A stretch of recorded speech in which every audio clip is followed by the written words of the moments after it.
사도 바울은 고린도 교회에 보내는 편지를 이제 마무리하고 있어요. 마무리하면서 자신의 고린도 교회 세 번째 방문 계획을 말하고 있습니다. 아마도 이 세 번째 방문의 가장 큰 목적은 고린도 교회 안에서 자신을 향해 가지고 있던 오해를 푸는 것에 그 목적이 있었던 것 같습니다. 사람들이 뒤에서 우리가 고린도 후서를 살펴보았듯이 이렇게 사도 바울에 대해서 뒤에서 이렇게 얘기했죠. 말로는 대단한, 그러니까 편지나 이런 것들은 대단하게 말하는 사람인 것 같으나 대면하면 유약한 사람이라고 수군거렸습니다. 이 수군거리는 것들을 반박하고 자신을 반대하는 사람을 대면에서도 자신이 유약하지 않은 사람임을 담대하게 문제를 해결하는 것을 보여줄 것임을 말하고 있습니다. 지금까지 자신을 향한 오해와 문제 해결에 있어서 사도 바울은 서신을 통한 고린도 교회 교인을, 이게 서신을 통해서 아주 간접적인 방법이었죠. 고린도 교회 교인들을 향해서 서신을 통해서 간절히 호소하는 그런 방법을 선택했다면 이제 세 번째 방문에서는 대면에서 적극적으로 문제를 해결할 것임을 말해주고 있습니다. 1절을 보면 사도 바울은 증인을 세워서 자신을 향한 오해들을 다 해결하겠다 이렇게 말하고 있습니다. 나 혼자만의 주장이 아니라 증인들이 있습니다. 그 증인들을 세워서 함께 오해를 풀어드리겠습니다 라고 말을 하면서 또 2절에 이렇게 말하고 있습니다. 우리 2절 다시 한번 함께 읽어보겠습니다. 2절입니다. 내가 이미 말하였거니와 지금 떠나 있으나 두 번째 대적하였을 때와 같이 전에 죄지은 자들과 그 남은 모든 사람에게 미리 말하노니 내가 다시 가면 용서하지 아니하리라. 아멘. 사도 바울은 계속해서 고린도전서 또 고린도후서 이렇게 계속해서 호소하고 설득했음에도 불구하고 여전히 사도 바울의 가르침을 왜곡하고 자신을 비방하는 사람들을 향해 이렇게 2절 뒤에 보시면 다소 너무 강하지 않나 싶은 말이 등장합니다. 내가 다시 가면 용서하지 않겠다라고 말을 하고 있습니다. 굉장히 강하고 공격적인 어조라고 할 수 있는데 그 이유는 반복적으로 사도 바울이라는 사람만 공격했던 것이 아니라 사도 바울을 공격함으로써 고린도 교회 교인들까지 흔들리게 만들었기 때문입니다. 더 이상 그들을 내버려 둔다면, 단호하게 대하지 않으면 고린도 교회 교인들은 더 큰 혼란에 빠지게 될 것이고 교회도 더 혼란스러워질 것이기 때문에 이제는 엄하고 단호하게 이제 그들을 이렇게 용서하지 않는 어떤 단호하게 다룸으로써 고린도 교회를 평안하게 만들 그리고 바른 복음 위에 세워야 할 이유와 목적이 있었기 때문입니다. 우리 3절 다시 한번 읽어보겠습니다. 3절 함께 읽겠습니다. 이는 그리스도께서 내 안에 말씀하시는 증거를 너희가 구함이니 그는 너희에게 대하여 약하지 않고 도리어 너희 안에서 강하시니라. 아멘. 사도 바울을 공격했던 사람들은 계속 그 똑같은 말이에요. 예수님이 살아계실 때 사도 바울이 함께하지 않았다. 그 이유로 사도 바울을 공격했고 사도 바울이 전하는 복음이 진짜 예수님이 말씀하신 복음이 맞아? 라고까지 공격했던 것입니다. 사도 바울은 자신이 유약해 보이고 예수님의 제자도 아니었지만, 예수님이 생전에 그 복음서에 기록된 제자들은 아니었지만 예수님이 자신을 찾아오셨고 자신을 사도로 임명하셨고 그리고 지금 자신 안에 살아계시고 그분이 강한 능력으로 지금 사도 바울 자신과 함께 하시기에 그 강하신 예수님이 고린도 교회 교인들을 대면하여 만나는 그 순간에도 사도 바울 안에 함께 하시는 예수님이 강한 능력으로 함께 해주실 것이라고 말하고 있는 것입니다. 내 안에 예수님이 있는 것이 확실하고 그 예수님의 능력으로 여러분들을 강하게 만날 것입니다. 강하다는 것이 담대함으로 복음을 들고 만날 것입니다 라고 말해주고 있는 것입니다. 그러니까 자신은 연약할 수 있지만 자신을 사도로 임명하시고 보내시고 예수님을 전하게 하신 그분, 그 강하신 그분이 함께 하신다고 자신하고 확신하고 있는 것이었습니다. 우리 4절 함께 읽어보겠습니다. 4절입니다.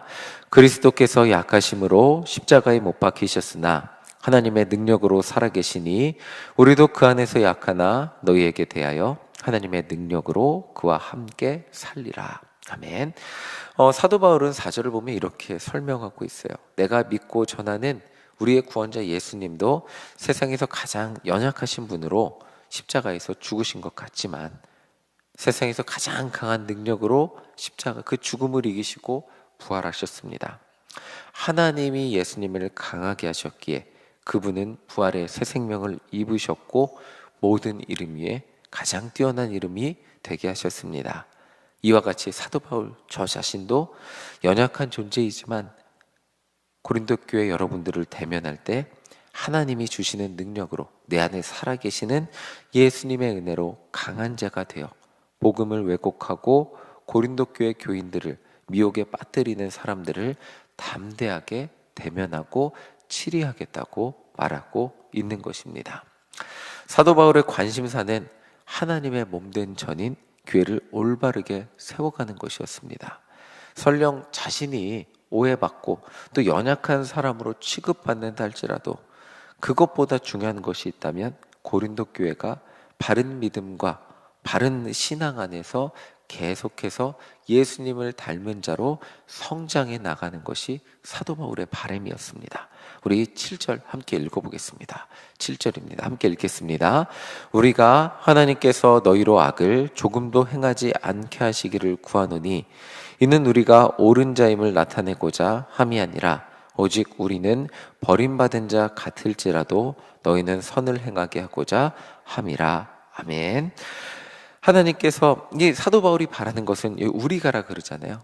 사도 바울과 동역자들은 하나님께서 고린도 교회 교인들에게 악을 행하지 않기를 구하고 있다. 그러니까 바른 믿음과 신앙 안에서 살아가기를 구하고 있다는 거예요. 그 뒤에 보시면 우리가 옳은 자임을 인정받고자 하는 것보다 더 중요한 것이 있다면 우리가 옳은 자임을 나타내고자 함이 아니라 오직 우리는 너희들이 볼 때 연약한 자 같고 사람들이 알아주지 않는 버림받은 자 같을지라도 너희가 선을 행하면 우리의 기쁨이라고 말을 하고 있습니다.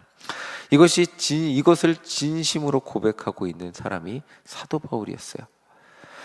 사도 바울은 정말 어제 우리가 함께 나눴지만 부모의 마음으로 고린도 교회를 세운 그 부모의 마음으로 어떤 고린도 교회 교인들에게 부담을 지우려고 하지도 않았고 그리고 정말 그들에게 인정받는 것보다 더 중요한 것이 있었다면 그들이 바른 믿음과 신앙 안에서 예수님 닮아가는 자 그런 공동체가 되는 것 그것이 사도 바울의 진심이었다고 7절에서 이렇게 간절히 다시 한번 말하고 있는 것입니다. 우리 8절 함께 읽어보겠습니다. 8절입니다. 우리는 진리를 거슬러 아무것도 할 수 없고 오직 진리를 위할 뿐이니. 아멘. 자, 이 진리 예수님의 십자가 복음이죠. 근데 이 진리를 거스린다는 것이 무엇이냐면 예수님의 사랑을 거스를 수 없다는 거예요. 예수님의 사랑은 무엇일까요? 모든 영혼을 위해 십자가에서 죽으신 사랑입니다. 심지어 자신을 반대하는 사람까지도 저들의 죄를 용서해달라고 기도하신 그 십자가의 사랑이죠. 진리를 거슬러 아무것도 할 수 없고 영혼을 구원하기 위한 예수님의 사랑, 고린도 교회 교인들을 위한 사도 바울을 오해하고 사도 바울을 비방하는 사도 바울의 일이 아니라 오히려 거짓 선지자들의 편을 들어주고 그들의 말에 귀를 기울였던 그들을 정말 그들을 마음속에 서운함을 가지고 내려놓을 수도 있었음에도 불구하고 사도 바울이 그 마음속에 강함으로 함께 하신 예수님, 그 예수님이 주신 마음은 영혼을 구원하기 위한 예수님의 사랑, 고린도 교회 교인들을 위한 사도 바울을 알아주지 않아도 여전히 포기하지 않는 마음으로 고린도 교회 교인들을 사랑했던 예수님의 사랑, 고린도 교회가 그 예수님의 사랑 안에 온전히 세워지기를 바라는 그 마음, 고린도 교회 교인들이 아무리 자신을 오해하고 때로는 비방하고 마음 아프게 해도 그들이 사도 바울은 그 온전히 예수님의 사랑 안에서 예수님을 온전히 믿고 예수님을 닮아가기를 바라는 그 마음, 그것이 진리라는 것을, 진리 안에 그것을 거슬러 아무것도 할 수 없음을 말해주고 있는 것입니다. 자, 우리 9절도 함께 읽어보겠습니다. 9절입니다. 우리가 약할 때에 너희가 강한 것을 기뻐하고 또 이것을 위하여 구하니 곧 너희가 온전하게 되는 것이라. 자, 사도 바울의 진심은 계속해서, 논조는 비슷해요. 반복해서 말하는 거예요. 나는 여러분들에게 비방받았지만, 나는 여러분들에게 약한 사람으로 여겨졌지만, 제가 바라는 것은 여러분들이 복음 안에서 온전하게 되기를 바라는 그 마음 하나뿐입니다. 너희가 온전하게 되는 것이라, 이것뿐입니다 라고 말해주고 있는 것입니다. 생각해보면 사도 바울이라는 사람은 예수님을 믿는 사람들을 핍박하기 위해서 다녔던, 굉장히 폭력적이고 그 누구보다 강한 사람이 되었어요. 그런 그가 지금 다른 누군가에게 연약한 사람이라고 비방받고, 스스로 나는 연약한 사람이 되어도 당신들에게 오해받고 낮아져도 당신들만 예수님 바로 믿고 예수님 닮아가면 괜찮습니다 라고 말할 수 있는 사람이 되었다는 것 자체가, 그렇게 강했던 사람이, 그렇게 예수님 믿는 사람들을 피박하러 다녔던 사람이 이런 고백을 하고 있는 것 자체가 엄청난 변화라는 것을 생각해 보게 됩니다. 그리고 이런 변화가 그냥 나타났을까? 사도 바울 안에서 예수님이 살아계시기 때문에, 그 마음을 주장하시기 때문에 이런 변화가 나타났다고 할 수 있겠죠. 사람이, 그렇게 강했던 사람이 이제는 고린도 교회 여러분들만 변하면 저는 오해받고 여러분들에게 낮아지고 아무것도 아닌 사람으로 여겨져도 괜찮습니다 라고 고백할 수 있는 그런 예수님 닮은 그 한 사람이 바로 사도 바울이 된 것을 오늘 말씀을 통해 우리는 보게 됩니다. 자, 우리 마지막으로 10절 읽겠습니다. 10절입니다. 함께 읽겠습니다. 그러므로 내가 떠나 있을 때에 이렇게 쓰는 것은 대면할 때에 주께서 너희를 넘어뜨리려 하지 않고 세우려 하여 내게 주신 그 권한을 따라 엄하지 않게 하려 함이라. 아멘. 사도 바울이 아까 좀 다소 강한 어조를 말했죠. 용서하지 아니하리라 라고 말한 것은 여기 10절에 나와 있어요. 실제로 만나면 그런 일이 일어나지 않도록 편지를 통해 세게 경고한 것이라고 말하고 있어요. 내게 주신 그 권한을 따라 엄하지 않게 하고 엄하지 않게 여러분들을 대하고 싶습니다 라고 마지막으로 말하고 있어요. 사도 바울의 바람은 고린도 교회 교인들을 엄하게 다루는 것이 아니었어요. 예수 믿는 사람들을 죽이던 사도 바울이 그렇게 자신을 비방하고 힘들게 하는 그 고린도 교회 사람들을 끝까지 사랑으로 품어주려고 하는 그 모습을 편지 마지막까지도 우리는 보게 됩니다. 사도 바울은 로마서에서 이렇게 말했어요. 선으로 악을 이기라고 말하고 있어요. 사도 바울은 오늘 말씀을 통해 선으로 악을 이기는 것이 무엇인지 보여주고 있습니다. 오늘 말씀을 통해 우리가 함께 묵상해 볼 것은 그리스도인이 진짜 승리하는 것은 무엇일까요? 그리고 진짜 지는 것은 무엇일까요? 그리스도인이 지는 장면은 아마 이것이 아닐까. 나는 참을 때까지 참았는데 이제 더 이상 못 참겠어 라고 말하는 것이 지는 것이 아닐까. 정말 참을 때까지 끝까지 참는 것이 예수님의 사랑으로 참아낼 수 있는 것이 승리하는 것이 아닐까라는 생각을 해보게 됩니다. 그리스도인의 진짜 승리는 어떤 상황 속에서도 예수님이 주신 사랑을 놓지 않는 것. 그렇다면 반대로 그리스도인이 지는 상황은 분노에 휩싸여 누군가를 미워하게 되고 저주하게 되고 내 안에 그 강하신 예수님의 사랑을 잃어버리게 되는 것. 예수님을 떠올릴 그 생각조차 떠오르지 않고 그냥 내 마음 분노에 휩싸여 누군가를 내 입으로 강하게 저주하게 되는 것. 그것이 아닐까 생각해 보게 됩니다.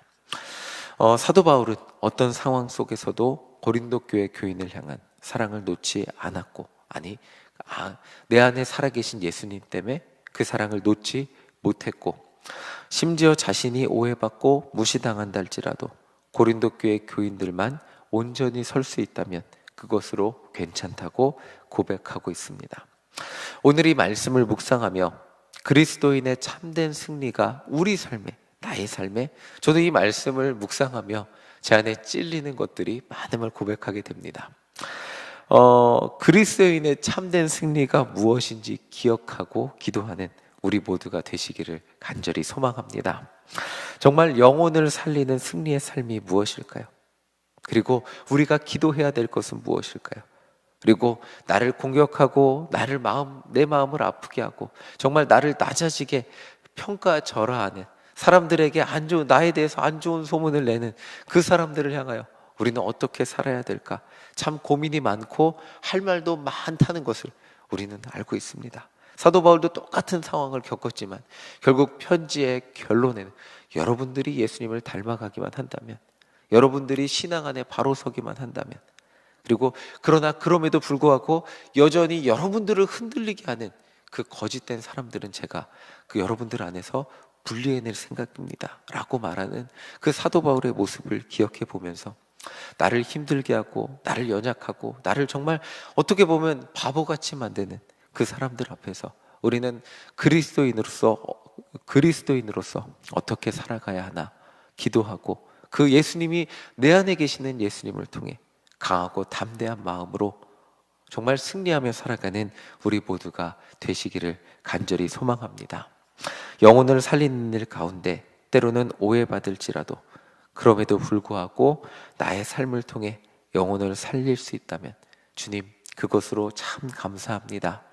그것으로 주님 나를 사용하여 주시옵소서. 이렇게 고백하며 살아갈 수 있는 우리 모두가 되시기를 간절히 소망합니다. 아멘.